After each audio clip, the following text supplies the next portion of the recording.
So, hi, Zoraida. How are you? I'm good, Diana. Thank you for having me here. I am so happy to have you on with me, and I'm just going to tell you in advance, I'm very thankful for you agreeing to sit with me for this Mars and Leo. This is a transit reading session where we're going to talk briefly about what Mars is doing by transit in your natal chart. Okay. And we're just going to speak so that the audience can hear a little bit more about what can happen predictively on a practical basis when you have a planet moving through a particular part of your chart. I would like the folks listening to understand what you do professionally and how you can help them. Well, I am a certified nutrition and cancer coach. And what does that mean? So that means that alongside cancer survivors, um, I help them heal themselves mentally, physically, and spiritually alongside their own oncology team. Wow. Because once you get that cancer diagnosis, right, you're left to your own devices and you don't know what you don't know.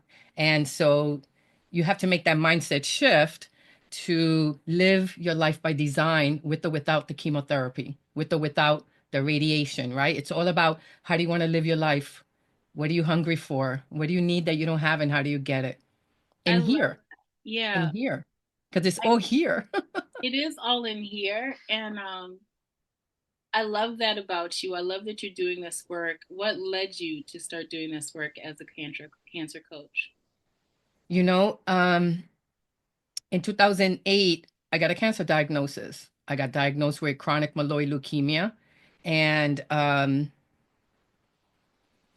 had a great oncology team. They they gave me this diagnosis. We worked on a medical plan, a medical treatment plan, but there was no plan to heal me, my soul. And I knew something was missing and I didn't know what. And so I kept searching. But it wasn't until I got a divorce while taking chemotherapy that my whole world I just wanted to live in alignment again in my heart. And that catapulted me to learning more about what I needed and then putting a structure in place. So for me, it was the mental, physical, and the spiritual. And then while taking chemo, I got certified for nutrition. I got certified for cancer coaching. And it's been the best thing I ever did because I created this program called the Three Pillars of Nutrition. Again, the mental, physical, and the spiritual. And so I walk alongside people who are going through, things that I've gone through. Because again, we go back to how do you want to live? What are you hungry for? What do you need that you don't have, and how do you get it? I love that about you. I having met you a year ago, I've seen that you are like so dedicated and so passionate Oh, about helping others who are experiencing cancer move through their journeys with grace, with peace, with an abundance of resources to help them. And having heard some of your story, I'm so excited for you to just be out there and to be, and for people to know who you are.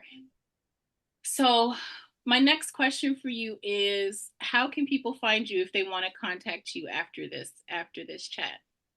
I'm happy to give anyone a discovery call so they could learn more about me, Mhm. um, especially if they're one of your clients or one of your viewers. I'm at heal.me, Zoraida Morales. I'm also on LinkedIn under Zoraida Morales. I'm in Facebook. I'm in Instagram. Yeah, I'm in all those places. So you're in pretty much all the social that people can find you on social media pretty much anywhere under your name, Zoraida Yes. Morales. Yes. And then I'm also going to make sure I have all your accurate contact information so I could drop your information in the bio links wherever I can put them on my social. Okay. Okay. All That'd be right. great. Thank you. Then, okay. I am. Yes. And so let's just to start with talking a little bit about what Mars represents. So in astrology, the way I've been learning it and teaching it to my clients and friends and family is that planets represent the what of what's happening in our lives. If we look at the idea of planets as mirrors for what's going on in our real worlds. Hmm. Um, so Mars in astrology represents our impulse. It's our will to act. It's our drive, what we go after, what we fight for, where we may have conflict sometimes in our lives is very Mars. And in Leo, Mars's impulse or will to act is to be a solar figure because Mars is ruled by the sun in astrology. Okay. So Mars and Leo figures typically show up in the form of a monarch. Mars likes to be in Leo is a mama bear, very protective, a defender, someone who fights for what they believe in. Mars in Leo likes to be big and bold. Um, Outspoken and brave and takes risks, really risks that other people would be scared to take because that's part of the Leo journey. It's learning to finding courage through doing things that seem scary or risky or other the things that other people would be afraid of. Yeah. What I love about Mars and Leo is that Mars follows the heart and essentially does what Mars wants to do creatively in the sign of Leo. Does that resonate with you? Oh, yeah, Okay, very much. excellent. So you're also a Cancer rising in the astrology system I use, which is the whole sign system. That would put the transiting Mars in Leo in the second house of your chart. Right. And in astrology, the houses represent the where. If the planets are the how, the houses are where in your air, in what area of life this energy is manifesting, so to speak. Right. And so, with Mars being in your second house, Mars is currently moving through the area of your life that has to do with your personal income, your Yay. personal resources, what you eat, your food supply. It's the support, like the personal resources, personal support. Also, skills are here. So, like the skills you learn to help support yourself. And I think I'll stop there. But those are the main ones for second house. It's Mhm. our money, my resources, my skills that I'm using to feed myself and the people I support. So this suggests to me that your focus or your Mars, your impulse, your will to act is going to be on these topics and has been on these topics since at least the beginning of November when Mars first moved into Leo. How does that resonate with you? Oh, it aligns with what I'm doing now Okay. perfectly. Yeah. Okay. And you don't have to go into too much detail, but can you tell me a little bit about how this is showing up for you? Um, Let me see. I moved through some relational um situations in October, which opened me up in November. Hmm. And I took an opportunity of working with the American Cancer Society and ran with it. So I went to them and I say, hey, I'm a certified project manager. Use me, right? I'm new to Virginia Beach and I'm looking for my tribe. And so use me in any capacity that you can. And so they had a walk on November 2nd, and I was the project manager, the volunteer coordinator. So here I am in a new town, right? I don't know anyone. I don't even know how to get to some place, but I figured it out.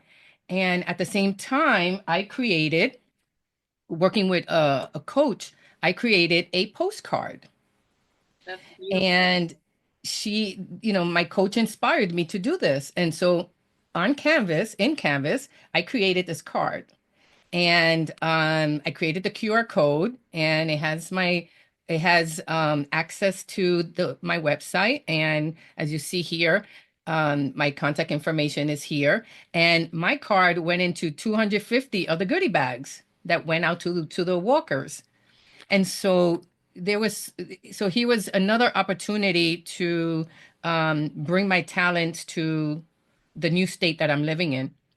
But then, and I didn't plan this, 2 months ago, I decided, well, I have an 8 session package. Why don't I create a 2 hour transformational package so I can people are not stuck on having to spend thousands of dollars on a package. They can just spend hundreds of dollars, and it gives access to everyone. So I don't know what happened, but in 1 hour, I created an outline and everything. I created a social media schedule, and I don't know why, but on November 2nd, I dropped it on social media, like the outline. Here's my 2 hour transformational program, and people responded, people engaged with it. And I'm loving it on all three of those platforms. And so, tomorrow I'm going to post again, and tomorrow I'm going to talk because I talked about the overview and the benefits, and now I'm going to take each pillar and do that. And so I'm going to now take the mental and talk about the benefits and the overview and give some examples and with no expectation, right? Because I'm trying not to be attached to any outcome. Mhm, mhm. The only one of the biggest outcome I have is that I just want one person to listen or read my post and go, I don't have to wait for life to be perfect to be happy. I can create my own life by design. And so that's the biggest thing for me. That is so beautiful. Here again, perfect example. You are in the middle of a new town that you're not familiar with, and you just went ahead and called up the Cancer Association, volunteered your help, literally just called them up, volunteered, went and did the work. You found an opportunity to again, invest your own skills in back into your community, into yourself and in community. I love those posters you did on Canva. I admit I saw them on Friday. I was just like, this is so good. And you did it yourself. I did it myself. And then on top of that, you created your own program, a discovery program for people to understand how they can work with you. And it's not as far as I remember, it's not even focused on cancer coaching, right? Correct. Yes. Correct. It's for people who want to change their food nutrition. So if you want to up level your food nutrition, Mhm. we talk about that.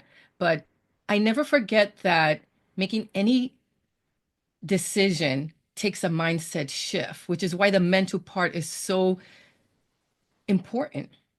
And so I know that for me, especially since getting my cancer diagnosis, I've learned to be more instead of do more. And I got to tell you, I struggle with that every day because I'm an Aries sun. So, I'm a doer, doer, doer. But I've noticed that the beauty comes in when I'm being. When I'm being is when I get the messages from my archangels, my source. Um, so I'm learning that I get these when I'm connected to source, I get the most beautiful messages on how I can help others when I'm just being. Amen to that. I feel you because I'm a Capricorn sun. So I You get know, I get the spirit of doing. And one of the things I've been learning with that placement is also how to just be. So that resonates with me so deeply, Zoraida.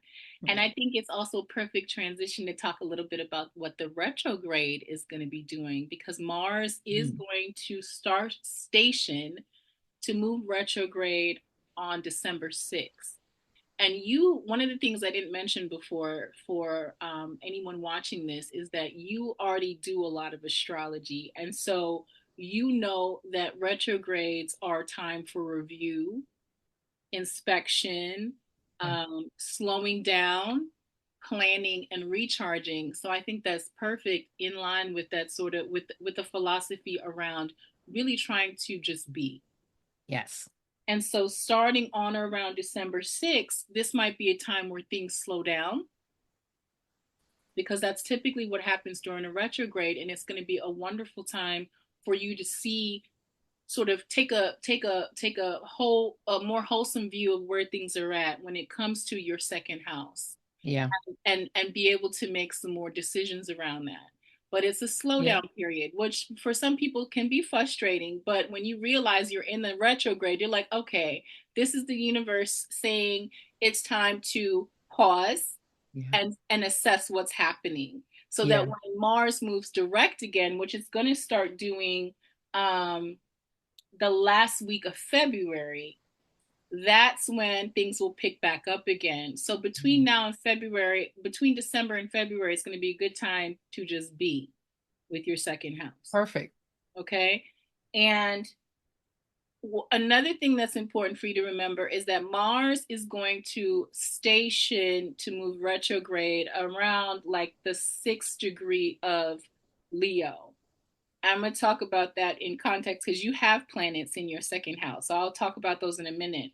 But it's going to retrograde at 6 degrees of Cancer, and it's going to retrograde all the way back into, sorry, it's going to retrograde at 6 degrees of Leo and move back into your first house in Cancer.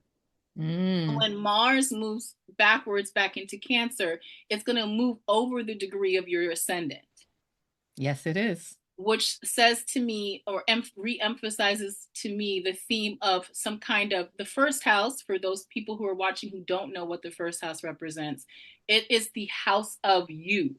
It's the house of your identity, your physical appearance, your health. It's also the house of sort of like the first impression that other people get about you. So, what that's telling me is that Mars in Leo is going to be doing some kind of rebrand or refresh, possibly for you, your identity, your image, when Mars retrogrades back over the degree of your ascendant. Yeah. Yeah, Yeah. there's a lot, happening. And I also have the North Node in the first house. Yes. So with the North Node in the first house, oh, that's so interesting. We're gonna spin. We'll talk. Let me think about that as I talk about some of your other planets that are going to be impacted. Um, yeah, it's definitely giving the sense that there's some kind of, this retrograde is going to be a good period of time for you to take stock. And then I was like, is she going to do something different? What is she going to I mean, it could be a relaunch or it could be a completely new launch. I'm not sure, but we're going to keep in contact so we see Yeah. what's happening for you. Yeah. I'm excited about it for you. Um, so after the revising, reflecting, and review period, which is the retrograde ends in April of 2025. Um, well, before I get there, I want to say one thing, and talk a little bit about the shadow of Leo, because Mm. that's important. And we're talking about Mars, which is your will and your impulse to act. One of the things I've noticed, or lessons I've seen with Leo, and I've learned about Leo, is that sometimes we are faced with scary things, right, to get us to act. Leo is bold sometimes in the face of things that feel a little bit tough or scary, because that's when the heart gets activated. Yeah. That's when that courage and that drive to be brave happens. It happens in the context of doing things that are different or Right. scary, like calling up the Cancer Association and asking them, telling them you want to volunteer your services. It could be something like that, or it could be bigger than that. But I think one thing to think about would be, how is the shadow showing up for me during this time? Mm. Okay. So again, it's a reflecting, a revisiting, or revising. Think about the ways that you're called to be brave, which you already are very skilled at doing from everything I've learned about you over the course of this last year. So I don't think this is going to be a hard assignment for you at all. No, it's not. I'm a 13-degree Leo, Mhm. which means I'm transforming, right? Yeah. Um, and because it is in Leo, right now I'm only doing things that I love. So I'm leading with my heart. Yes. So I used to, before all of this, I used to lead with my mind and my ego. And I had to. I was born in the South Bronx of New York City in the 60s. I had to, in order to get us out, to get out of the South Bronx, or else the South Bronx would have eaten me alive, right? But once I got my cancer diagnosis, I was like, you know what? I'm going to lead with my heart and have my mind and my ego support and follow. And it's been scary, no doubt, because I am going by intuition. I am going by what my Leo wants, right? It's all heart based, but it's what got me to living near the beach. But I have not made a bad decision since it's been a couple of years. I have not made a bad decision since I've been leading with my heart. And that's my Leo, just like, psh. Yeah, My that's Leo is so happy. you following your heart. And that when I hear you talk about these things, I was so inspired to take my own risk in my own professional career. I was like, you are such a source of strength and encouragement and courage. And Oh, so thank you, because it's scary as hell. I can only But listen, I can only imagine. And you've done, I mean, we haven't talked about them here, but you've done some really, really scary things when it had to come to like even finding resources to help support you yeah, as you built up your own business yeah, and your empire. yeah, So um you've already said it. I wrote down here just to remember to be authentic and to focus on the things that are aligned with your heart. yeah. And because you have a natal Mars in Leo in your birth chart, you're having your natal Mars return. So this Mm, period of time really should, once you've done the being, I think after April of 2025, you're looking at uh, Mars is aggressive, right? So just watch your steps, move, keep moving with your intuition, but it also feels like a big energetic boost for you. Okay. You may have to be a little bit more with Mars in your second house. You may be just a bit more like careful with your resources so that you can continue building. And then it also feels like a big creative revisioning or some kind of creative revisioning around that second house. mm-hmm.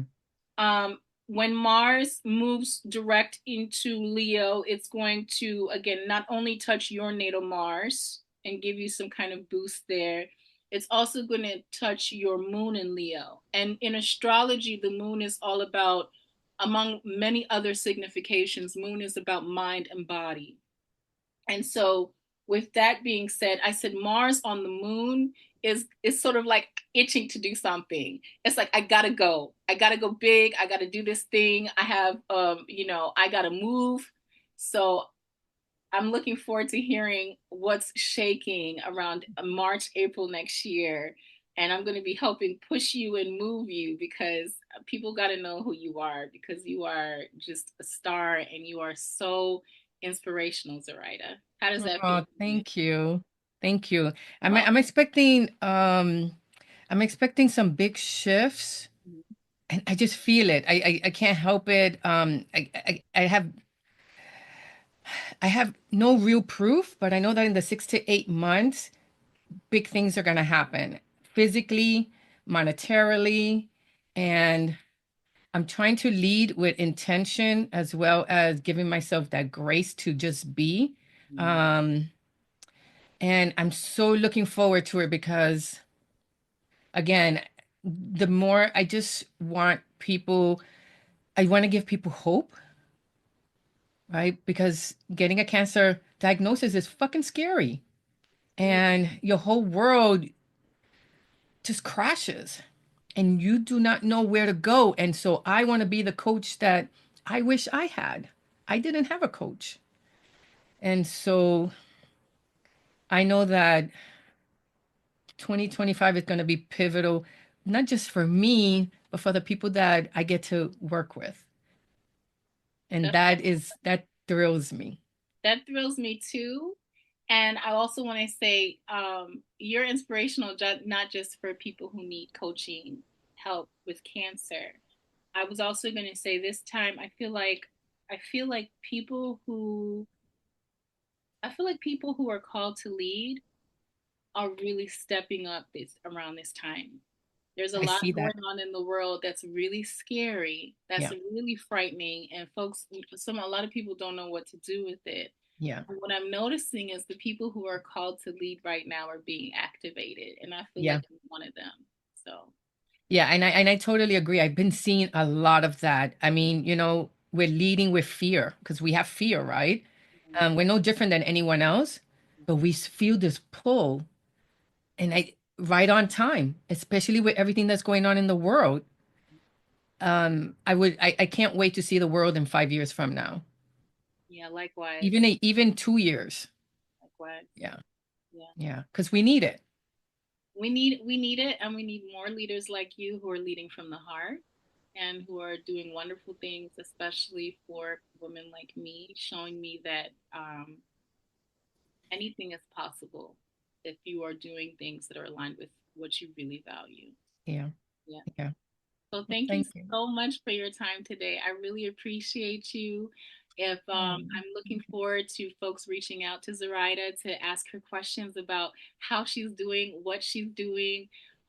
If you want to know how to become a cancer coach, Zoraida is a huge resource for people to help them get started. So yeah. don't please reach out to her. And thank you so much again for your time. I'm gonna go ahead and stop our recording now. Okay.